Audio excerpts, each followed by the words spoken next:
ಕಳ್ಳಿಯಾದರೂ ಚಿಂತೆ ಇಲ್ಲ, ಗೆಳತಿ ನೀ ನನ್ನ ಹೃದಯದ ಕಳ್ಳಿಯಾದರೂ ನನಗೆ ಚಿಂತೆ ಇಲ್ಲ, ಆದರೆ ನನ್ನ ಹೃದಯದ ಪಕ್ಕದಲ್ಲಿರುವ ಜೇಬಿನ ಕಳ್ಳಿಯಾಗಬೇಡ, ನನಗದೇ ಚಿಂತೆ, ನನಗದೇ ಚಿಂತೆ. ಚಪ್ಪಾಳೆ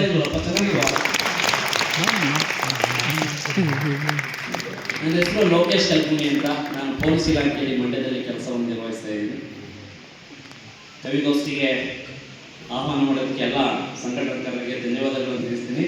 ನನ್ನ ಕವಿತೆಯ ಶೀರ್ಷಿಕೆ ದೇವರಿದ್ದಾನೆ. ದೇವರಿದ್ದಾನೆ ಇಲ್ವೋ? ಮಾತೇ ಇಲ್ಲ.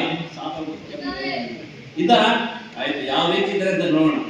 ನನ್ನ ಕವಿತೆಯ ಶೀರ್ಷಿಕೆ ದೇವರಿದ್ದಾನೆ. ಅನಕ್ಷರತೆ ಬಡತನ ಮೌಢ್ಯವನ್ನು ಕೊಟ್ಟು ಮೈಗೆ ಮಣದಷ್ಟು ರೋಗವನ್ನಿಟ್ಟು ಹಿಟ್ಟಿಲ್ಲದೆ ಸೊಪ್ಪಿಲ್ಲದೆ ಬೀದಿ ಬೀದಿ ಅಲೆಯುವಾಗ ನಿಮಗೆ ಉಂಡವರು ಕಲ್ಲೆಸೆಯುವಾಗ ನಿಮ್ಮನ್ನು ನೋಡಲು ದೇವರಿದ್ದಾನೆ. ನಿಮ್ಮನ್ನು ನೋಡಲು ದೇವರಿದ್ದಾನೆ. ದೇವರ ದರ್ಶನಕ್ಕೆ ಹೋಗಿ ದೇವರ ದರ್ಶನವನ್ನು ಮಾಡದೆ ತನ್ನ ಆಭರಣಗಳ ಪ್ರದರ್ಶನಕ್ಕೆ ಒತ್ತು ಕೊಟ್ಟು ಕಳ್ಳ ಕಾಕರಿಗೆ ಕಳ್ಳತನ ಮಾಡಲು ದಾರಿ ಮಾಡಿಕೊಟ್ಟು ನಮ್ಮ ಜನ ಪೊಲೀಸ್ ಠಾಣೆಗೆ ಬಂದು ಬಾಯಿ ಪಡೆದುಕೊಳ್ಳುವುದನ್ನು ನೋಡಲು ದೇವರಿದ್ದಾನೆ. ದೇವರಿದ್ದಾನೆ. ಬಡ್ಡಿಯ ಆಸೆಗೆ ಕಷ್ಟಪಟ್ಟು ದುಡಿದ ಹಣವನ್ನು ಕಂಡವರಿಗೆ ಕೊಟ್ಟು ಕಂಡವರು ಆ ಹಣವನ್ನು ಮೋಜು ಮಸ್ತು ಮಾಡಿ ಕೊಟ್ಟವನು ಕೊಡಂಗಿ ಈಸ್ಕೊಂಡವನು ವೀರಭದ್ರ ಎಂಬ ಮಾತನ್ನು ನೆನಪು ಮಾಡಿಕೊಂಡು ನೀವು ಹಾಸಿಗೆ ಹಿಡಿಯುವುದನ್ನು ನೋಡಲು ದೇವರಿದ್ದಾನೆ. ದೇವರಿದ್ದಾನೆ.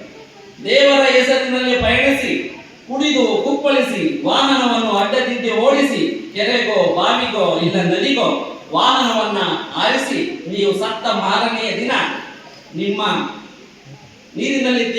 ಶವ ನೀರಿನಲ್ಲಿ ತೇಲುವುದನ್ನು ನೋಡಲು ದೇವರಿದ್ದಾನೆ.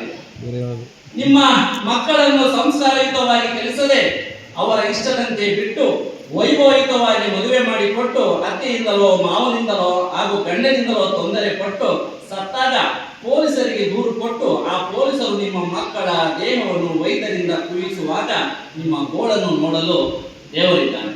ದೇವರಿದ್ದಾನೆ. ನಮಸ್ಕಾರ.